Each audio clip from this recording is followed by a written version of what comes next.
Halo, assalamualaikum warahmatullahi wabarakatuh. Jumpa lagi dengan Siva Naura Channel yang selalu hadir untuk mengupas permasalahan yang dihadapi para penjahit sehari-hari.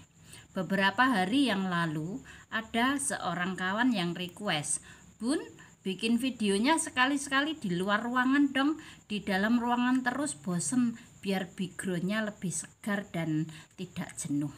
Baik, saya akan mewujudkan request dari kawan kita tersebut. Kali ini saya akan berkunjung ke kawan penjahit yang dalam pandangan saya sudah bisa disebut sukses. Mudah-mudahan saya bisa mengorek keterangan dari beliau bagaimana awal mula memulai usaha jahit hingga bisa sukses sekarang ini. Pagi ini saya sudah bersiap-siap untuk ke rumah kawan saya, seorang penjahit yang beliau dulunya juga seorang mantan TKW dan suaminya mantan TKI. Kita akan tanya-tanya kepada beliau seputar usahanya dan bagaimana awal mula beliau memulai usaha hingga sekarang ini bisa dikatakan sukses. Saya berangkat dulu ya.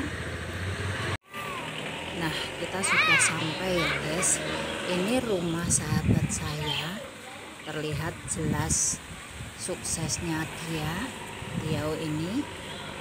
Nah, karena tadi saya sudah telepon, sudah ngomong, sudah minta izin kalau akan membuat konten di rumah beliau dan di tempat kerjanya, maka pintu sudah dibuka dan saya sudah boleh masuk. Sekaligus menyalakan kamera untuk melihat-lihat galerinya beliau. Yuk kita lihat. Nah, di sini beliau juga menjual pernak-pernik peralatan mesin jahit. Jadi kalau beliaunya itu menjahit biar ndak sering kesana kemari beli banyak sekalian sekaligus untuk mengisi galerinya. Jadi kalau ada orang atau pelanggan yang menjahitkan, kemudian bisa melihat-lihat koleksi beliau yang dijual ini ya, sambil menyelam minum air, sambil menjahit juga jualan baju-baju jadi. Yuk kita saksikan apa saja yang beliau sediakan di ruang galerinya. Nah, selain baju juga beliau menyediakan sendal-sendal, komplit banget ya. Kemudian ini benang segala macem. Terus kita lihat galerinya ada tas-tas. Jadi wanita itu harus komplit ya. Wanita itu kalau punya baju baru biasanya sibuk dengan tasnya, sibuk dengan sendalnya. Jadi kawan kita ini jeli sekali melihat peluang, karena biasalah ibu-ibu selalu harus dipadu padan antara baju dan tas, sendal, jilbab dan lain-lain. Nah, ini adalah tempat di mana beliau menyimpan jilbab-jilbab yang dijual juga ya. Ini ada jilbab segi 4, ada jilbab jadi, ada mukena, ada handuk, ada selimut, ada banyak sekali macam ya, ada kemeja, ada kaos-kaos, baju-baju dalam dan lain-lain. Selanjutnya saya ke ruangan yang di situ ada kancing-kancing, ada renda-renda. Kita saksikan ada resleting ya, jadi bisa apa ya, tersedia di sini payet-payet jadi ya, tinggal tempel. Saya itu senang kesini karena kalau main kesini sekaligus saya membeli apa yang saya butuhkan. Nah, halo Mbak Tarse. Halo, Assalamualaikum. Waalaikumsalam. Mau ngorek-ngorek cerita Mbak. Iya boleh. Dulu di apa itu di luar negeri kerja di mana? Taiwan. Taiwan berapa tahun? Pertama 3 tahun, terus kedua 3 tahun. Taiwan Bahkan semua itu ya. Iya. Kalau suami Suami Malaysia. berapa tahun? 25 tahun. Wow, 25 tahun ya. Terus pada saat pulang ke Indonesia kok terus tercetus membuat usaha itu awalnya belajar di mana, Mbak? Kalau jahit saya dari gadis memang udah ada kalian jahit. Dari Kalian gadis jahit. sudah bisa jahit Iya. ya. Terus kursus apa saja yang diikuti? Saya ada kursus buat kek, rias kek, sekalian keknya sama kue-kue. Menghias kue itu di Menghias mana? kue. Di Malaysia saya waktu. Oh, berarti sambil kerja di luar negeri sambil kursus ya? Iya. Uangnya dapat, ilmunya Iya. dapat, bisa dibuat untuk buka usaha. Selain kursus menghias kue, kursus apa lagi, Mbak? Ada kursus buat hantaran Hantaran untuk pengantin, acara ya, satu nikah acara nikahan, gitu ya. Kalau itu pasti lamaran. rame ya kalau acara-acara Ya, lamaran. iya.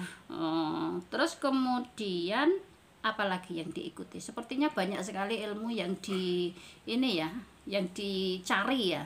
Ya kita lihat-lihat itu pun kalau baju-baju pun saya kan dari konsumen toh. Konsumen datang minta baju minta ini. Tadinya saya buat sendiri. Tapi lama-lama saya jahitan banyak kewalahan terus akhirnya saya belikan jadi. Jadi selain menjahit baju juga jualan baju jadi karena permintaan banyak sehingga tenaga nggak mencukupi. Kenapa nggak cari karyawan, Mbak? Karyawannya susah loh sekarang. Susah ya? Susah gampang Susah ya? gampang kok. Kadang sudah bisa Udah pinter, buka sendiri betul, gitu ya. betul. Nah, itu tadi soal kursus jahit, kemudian kursus bikin kue. Jalan nggak, Mbak, kursus kuenya? Apa sih maksudnya kuenya? Ya kalau ada pesanan-pesanan alhamdulillah jalan. Terus itu promonya lewat apa? Dari mulut ke mulut? Dari mulut ke mulut dulu. Nggak pakai online? Online takutnya saya nggak bisa Takut kewalahan. batasi ya betul. Karena kebanyakan ini ya, Kan kebanyakan ya, talent, kebanyakan betul. apa-apa di ini, apa-apa Ya. bisa, bikin kue bisa, Iya. bikin menghias bisa, akhirnya nggak mau online, takut Iya. kewalahan. Iya, Waduh, betul. kalau yang lain bingung cari pelanggan, Mbak Tarsih ini takut kewalahan. Karena cuma buat hobi aja lah ya. Pada mungkin. hobi ya, hobi yang menghasilkan. Ya, betul. Terus mulai buka jahitan itu tahun berapa, Mbak? Kalau di sini 2017. 2017, sekarang 2022, 5 tahun ya. Terus kemudian tercetus jualan alat-alat jahitnya itu dari mana pemikirannya? Tadinya kan apa ya kayak ngobras, kriel kan jauh tau di sini kan di kampung jadi kan agak jauh. Terus kayak benang-benang belinya jauh. Terus sekalian belanja banyak jadi ya buat dipakai sendiri ya kalau ada yang beli ya jual Sekalian dibeli sendiri Iya. karena daripada nanti beli sedikit, Iya. beli lagi tempatnya jauh, Tempatnya jauh. sekalian kulaan kalau ada yang butuh beli Iya. sekalian dijual. Pinter sekali ya. Terus ini, Mbak, kalau misalnya untuk baju-baju yang jual jadi, yang beli jadi itu kan kualitasnya beda ya dengan yang Iya. dijahit ya. Iya. Itu laku apa enggak? Ya laku aja kan tergantung orangnya mau murah apa mahal kan gitu tuh. Selera orang Nah, ya. seleranya katanya mau Selera murah, macam-macam. ya selera yang biasa. Terus Yang- tingkat ekonomi Ya, yang betul. macam-macam. Jadi untuk para penjahit jangan takut Ya, tersaingi Ya. dengan barang-barang jadi yang murah, karena betul. untuk penjahit pasti punya pasarnya sendiri-sendiri ya. Kita punya target orang-orang yang suka murah, orang-orang yang mementingkan kualitas. Jadi nggak usah takut dengan gempuran baju-baju garment yang murah. Yang pastinya kalau baju-baju garment yang murah itu rata-rata jahitannya nggak kuat, ya toh. Kalau Pertama barang ya. jadi tapi harganya mahal itu bisa diakui kualitasnya jelas ya. Tadi. Terus suaminya kan juga TKI ya, Mbak. Iya. 25 tahun di Malaysia. Itu uangnya itu dipakai untuk apa, Mbak? Investasinya itu berupa apa? Investasinya tanah. Tanah. Ya, soalnya kan ada apa ya? Orang-orang zaman dulu orang tua tuh pesen katanya uang dari luar itu kan panas. Mungkin kalau dibeliin tanah kan dingin. Bisa awet gitu loh, nggak cepat Bisa awet. habis. Di samping itu kalau tanah Iya. itu ndak ada harga Iya, nggak ada, merosotnya. iya, betul. Ndak ada ceritanya harga tanah merosot. Terus kemudian pesan-pesan, Mbak, pesan-pesan untuk para TKI, TKW yang ada di luar negeri agar mereka itu pada saat pulangnya nanti itu nggak konsumtif, nggak cuman rumahnya bagus tapi setelah itu bingung kerjaan. Pesan-pesannya gimana, Mbak? Pesan saya itu seharusnya sebelumnya udah di planning tuh. Dia kesukaannya apa? Harus di planning Ya, hobinya apa? Nanti kalau pulang dia mau usaha apa? Sebetulnya sebelumnya udah di planning dulu. Jadi jangan melulu cari Ya, uang betul. buat rumah, buat beli hal-hal yang sifatnya konsumtif, tapi beli benda-benda atau barang-barang yang bisa diinvestasikan dalam jangka panjang, itu ada manfaat dan bisa dijual. Ya. Harganya bisa naik seperti Ya. tanah ya. Terus kemudian untuk planning, untuk planning agar nanti pulang itu ndak bingung kerjaan, itu harus gimana Mbak? Ya kalau bisa misalnya Sambil di luar bekerja, ya sambil kalau biasanya kalau di kursus. Taiwan kan ada makanan-makanan khusus, contoh ya, contoh makanan ya, misalnya Taiwan ada makanan khusus apa tuh kayak cecunaica itu kan. Itu kan di Indonesia kayaknya masih jarang, sekarang mungkin udah banyak lah. Jadi coba kita beli jual di Indonesia ini gitu, bikin ini, otomatis kan di sana kan udah tahu rasanya, caranya Misalnya gimana kue. bikin, itu contoh-contohnya itulah ya. Atau ikuti kursus-kursus Ya, yang ada betul. sesuai minat ya. Betul. Bener-bener belajar jualan, kursus-kursus. Nanti pada saat di Indonesia kita itu pulang nggak cuman bawa Iya. uang, tapi juga bawa ilmu. Iya. Jadi jangan sampai pulang ke Indonesia bingung kerjaan, akhirnya jadi suruhan orang lagi, kerjanya ikut orang lagi. Harusnya kalau sudah dari luar banyak pengalaman, apalagi modal ada, yang harusnya jadi ini bukan lagi pencari kerja tapi pencipta lapangan betul, kerja. betul. Ya. Kalau kita kerja di rumah sendiri sambil di rumah tetap punya penghasilan, syukur-syukur kalau ada karyawan, bener ya. Terus itu suami beli tanah itu, tanahnya itu tanah pekarangan untuk rumah atau untuk ditanami Mbak? Ya ada sawah, ada pekarangan, ada kebun. Wah banyak ya investasi. Jadi suami saya sekarang yang berkebun lah. Tadinya kan awal-awal pulang dari luar tuh ya bingung, stres, keluar masuk kayak orang bingung. Terus saya bilang ya Bingung coba mau ngapain, yang jelas itu ya. betul, bingung gitu. Kebanyakan gitu tuh kalau pulang bingung mau ngapain. Terus saya ya cari-cari kegiatan apa aja lah. Yang penting jangan lihat hasilnya dulu, dijalanin dulu gitu kan awal-awal. Aku sendiri dulu pulang dari Hongkong itu tahun 2005. Ya. Itu saya buka warung makan. Ya. Tapi karena warung makan itu aku kurang sreg. Pertama saya nggak hobi masak, kedua saya itu kurang suka melayani orang. Warung makan kan artinya melayani orang kan. Melayani orang itu yang namanya hobi, ndak hobi sama sekali. Aku tuh ndak suka melayani orang, bukan karakterku gitu loh. Terus di samping itu selesai rumah makan selesai, kita masih sibuk. Iya. Cuci piring lah, bersih-bersih, terus beresin sisa-sisa makanan. Itu makanan-makanan yang kan nggak habis semuanya itu loh. Aku ndak sreg. Cuman bertahan beberapa bulan, sebenarnya jalan. Cuman akunya sing itu hatiku nggak sreg. berarti semua usaha kita diawali dari hobi. Itu yang harus bagus hobi, itu. harus betul, hobi harus ya, suka, karena- kita harus suka dulu baru. Karena kalau kita nggak menyukai pekerjaan kita nggak jalan. Ya betul. Walaupun kita bisa cari karyawan, Iya. tapi hati kita nggak suka ya tetap nggak jalan, susah juga ya. Terus kemudian aku ganti jualan baju jadi. Waktu itu nggak mikir ke jahit, padahal aku udah bisa jahit. Iya. Aku jualan baju jadi, tapi di kampung itu jualan baju jadi itu jalannya itu lambat. Sementara model-model berkembang pesat, baju yang sudah kita kulak nggak terjual. Akhirnya gantilah aku cari usaha yang bersifat jasa. Kalau saya nggak kali itu Bu, baju. Kalau suami itu apa kerjaannya sekarang? Kerjaannya Setelah berkebun. setelah keluar dari rasa bingung mau kerja apa, Berkebun malah udah sibuk. sibuk ya, nanam pisang juga jadi uang ya. Iya. Iya Mbak, apa Mbak trik-triknya soal orang yang mau buka usaha itu harus apa Mbak?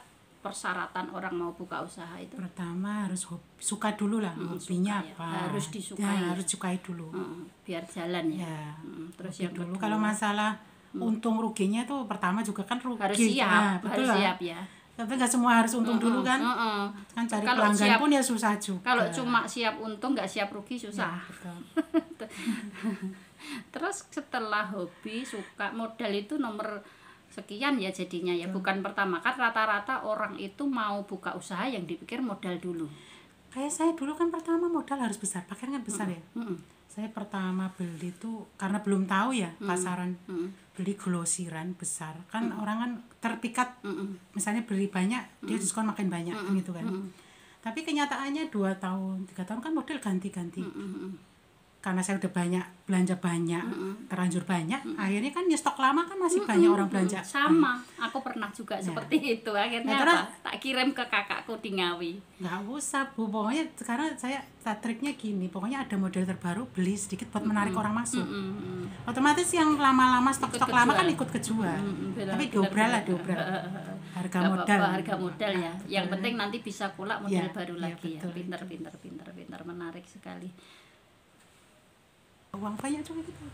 Terus untuk ngasih masukan untuk para TKI TKW yang di luar negeri itu, biar nanti pada saat pulang itu bisa mendirikan usaha, paling tidak itu untuk makan sehari-hari itu ada, karena mau ndak mau makan sehari-hari itu banyak ya Mbak. Untuk sekarang ini walaupun di kampung semuanya serba beli, nggak seperti dulu. Nah, itu pesan-pesannya apa Mbak? Kalau saya buat para TKW TKI ya khususnya, kalau di luar tuh hati-hati banget. Memang godaan banyak ya. Hal-hal negatif banyak. Pokoknya semua mata ngelihat cuci mata, pengen beli apa beli. Akhirnya fokus ke tujuan awal. Iya, betul. Cari modal. Kalau ada tempat kursus, ada waktu untuk kursus, kita kursus. Biar kita nanti itu pada saat pulang ke Indonesia kita tidak bingung mau kerja apa itu ya Mbak. Makasih Mbak untuk sharing-sharingnya pagi ini. Mudah-mudahan para TKI TKW kita bisa terbantu, bisa terbuka wawasannya agar tidak terpikat dengan hal-hal yang sifatnya glamor tapi sementara, karena mau berapa lama pun di luar negeri kita akan kembali, seberapa jauh pun burung terbang pasti akan kembali ke sarang, kembali ke orang tua, kembali ke orang rumah. Jangan sampai karena terpikat glamornya luar negeri kemudian lupa dengan orang-orang di kampung. Banyak terjadi perceraian, lupa dengan anak dan lain-lain. Kacang lupa kulitnya. Awalnya pergi ke luar negeri mau cari modal untuk penghidupan yang lebih baik, tapi ternyata terpikat dengan glamornya luar negeri sehingga mau tidak mau umur kan makin tua. Mau tidak mau harus pulang juga ke Indonesia. Jangan sampai nanti pada pulangnya kita punya banyak uang tapi buat baik-baikin rumahnya bagus, ndak punya kerjaan. Di tetangga saya itu ada dari luar negeri, rumahnya bagus, peralatan rumah di dalam rumah itu isinya itu bagus, tapi sekarang dia yang perempuan itu tandur, tidak menjatuhkan nilai seorang tukang. Yang perempuan tukang tandur, yang laki-laki tukang derep. Bukan masalah tukang tandur atau tukang derep itu sesuatu pekerjaan yang rendah, bukan. Tapi intinya kita dulu kerja di luar negeri banyak uang sudah disuruh-suruh orang. Sekarang pulang ke Indonesia masih tetap jadi suruhan orang. Gitu. Kalau bisa dari luar negeri bawa pengalaman sudah banyak, wawasan sudah banyak, modal sudah ada. Ya kalau paling tidak bikin usaha untuk diri sendiri, untuk kehidupan sehari-hari. Benar nggak? Terima kasih Mbak Tarsih ya. Mudah-mudahan bisa membuka wawasan kawan-kawan kita agar mereka di luar negeri berpikir ulang kalau untuk terpikat dengan hal-hal yang sifatnya negatif. Terima kasih Mbak Tarsih. Wassalamualaikum warahmatullahi wabarakatuh. Waalaikumsalam warahmatullahi wabarakatuh. Demikian tadi kisah yang sudah diceritakan oleh seorang sahabat saya yang mantan TKW, yang kemudian sekarang ini sudah dalam ukuran sukses untuk usaha rumahan. Semoga bisa menginspirasi untuk Anda yang saat ini ragu-ragu dalam melangkah untuk memulai usaha mandiri.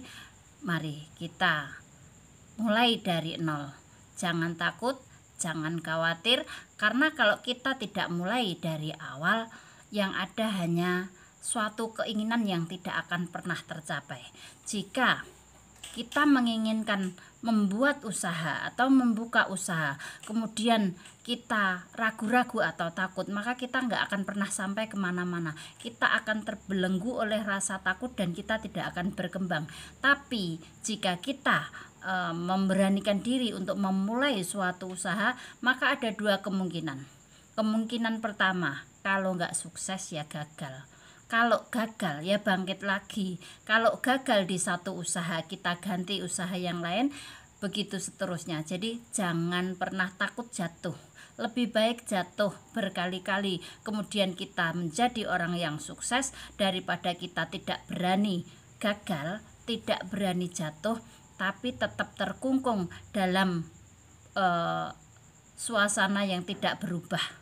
Selamanya akan menjadi seorang pecundang yang tidak berani bergerak, tidak berani menantang kesulitan, dan tidak ada perkembangan. Oke, semoga bermanfaat. Jangan lupa jaga kesehatan. Wassalamualaikum warahmatullahi wabarakatuh.